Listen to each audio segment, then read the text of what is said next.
ఐదు ఇంద్రియాలు పంచభూతాల స్వభావాన్ని ప్రాతిపదికగా పొంది ఉన్నాయి.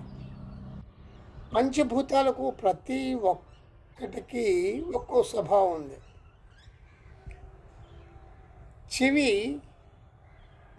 మన చెవి ఆకాశం అంటే శబ్దం, ముక్కు వాయువు అంటే గంధం, కళ్ళు అగ్ని అంటే వెలుగు, నాలుక నీరు అంటే రుచి, దేహం లేక చర్మం భూమి స్పర్శ.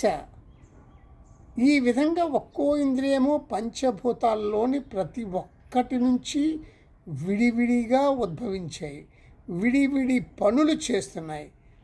జాగ్రత్త అవస్థలో అన్ని ఇంద్రియాలు పనిచేస్తూ ఉంటాయి, కళలోనూ నిద్రలోనూ ఉపశమిస్తాయి.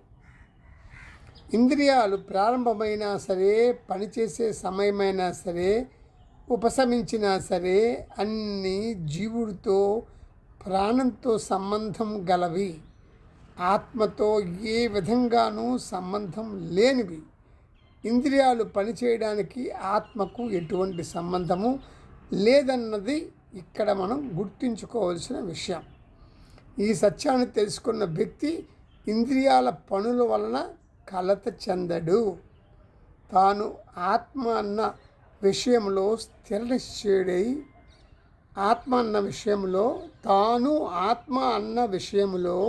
స్థిర నిశ్చయుడై ఉంటాడతడు. ధన్యవాదాలు.